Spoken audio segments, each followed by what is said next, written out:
N C Mahesh ಅವರದ್ದು ನಾಟಕ ಅದು ಬೆಟ್ಟ ಇದು ಬೆಟ್ಟವು ಇದನ್ನ ಓದಿ ಬಹಳ ಅವ್ರ ಬಗ್ಗೆ ಒಂದು ಒಳ್ಳೆಯ ಅಭಿಪ್ರಾಯ ಬಂದಿತ್ತು ನನಗೆ.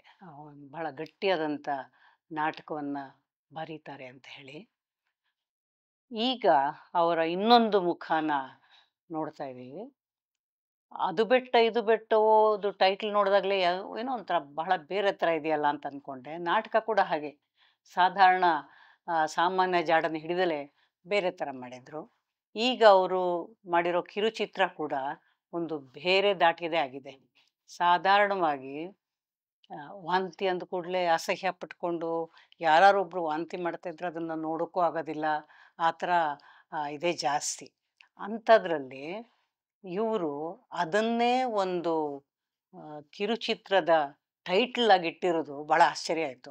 ಏನಿದು ಇದರ ಗುಟ್ಟು ಅಂತ.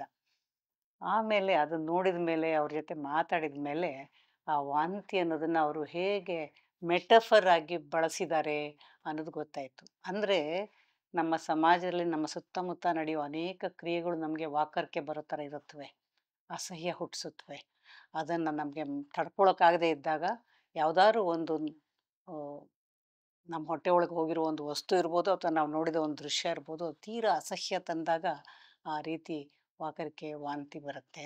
ಅದನ್ನು ಅವರು ಒಂದು ಮೆಟಫರ್ ಆಗಿ ಉಪಯೋಗಿಸ್ಕೊಂಡು ಮೊದಲಿಂದ ಕೊನೆಯವರೆಗೂ ಒಬ್ಬ ನಾಯಕ ನಾಯಕಿಯರ ನಡುವಿನ ಪ್ರೀತಿಯ ಬಗ್ಗೆ ಕೂಡ ಅಪ್ಪ ಅಮ್ಮನ ಜೊತೆ ಮಾತನಾಡೋಕ್ಕಾಗದೇ ಇದ್ದಾಗ ಅವರು ಅದೇ ಮೆಟಫರ್ನೇ ಬಳಸ್ಕೊಂಡು ಮಾಡಿದ್ಯಾ ವಾಂತಿ ಮಾಡಿದ್ಯಾ ಇಲ್ಲ ಮಾಡಿದ್ಯಾ ಈ ತರಹದ ಒಂದು ಮಾತುಕತೆ ಬಹಳ ವಿಚಿತ್ರ ಅನಿಸುತ್ತೆ. ಆದರೂ ಒಂದು ರೀತಿಯ ವೈಶಿಷ್ಟ್ಯ ಕೂಡ ಈ ಚಿತ್ರದ್ದು.